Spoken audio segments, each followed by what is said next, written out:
Can a simple, harmless kick in a classroom lead to a lifetime of legal liability? Today, we explore Vosburg versus Putney, the landmark case that defined the rules of intent and the famous eggshell skull doctrine. The year was 1889 in Waukesha, Wisconsin. Andrew Vosburg, a 14-year-old student, was sitting in his seat after class had been called to order. George Putney, an 11-year-old classmate, reached across the aisle and lightly kicked Andrew on the shin. It was a minor touch, meant only to get his attention. George had no intention of causing pain, let alone a permanent injury, but Andrew was biologically vulnerable from a previous injury.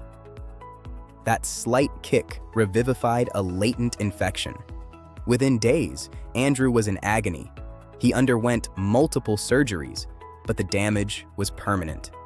Andrew would be crippled for life. This minor prank resulted in a massive legal battle that would change tort law forever.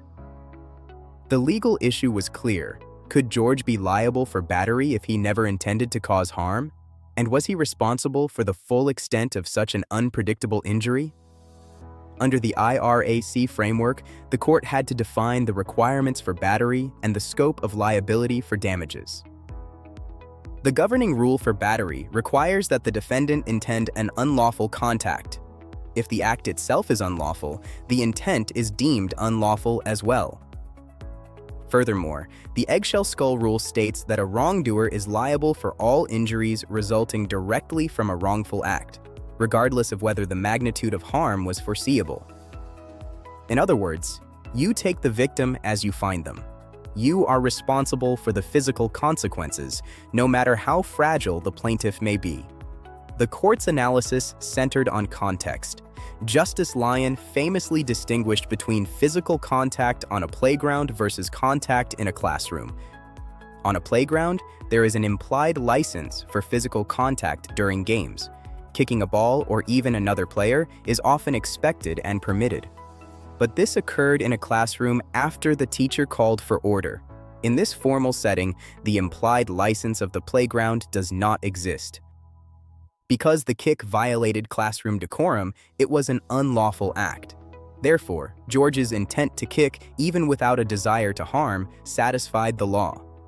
Since the act was unlawful, George was legally responsible for the chain of physical consequences that followed directly from that touch. The Wisconsin Supreme Court held that Putney was liable.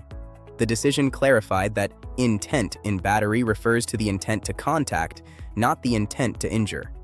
The court reasoned that as long as the contact was intentional and unlawful, the defendant is on the hook for every injury that follows, no matter how rare. Today, Vosburg versus Putney remains a cornerstone of American law, taught to nearly every first-year law student in the country. Why should you remember Vosburg? Because it ensures that victims are compensated for the full extent of their injuries, placing the risk on the wrongdoer, not the fragile plaintiff. Remember, in the eyes of the law, an unlawful act carries the weight of all its consequences, even the ones you never intended. Follow Legal Tech AI for more landmark cases, legal concepts, and law school study resources. Legal Tech AI, legal intelligence, powered by AI.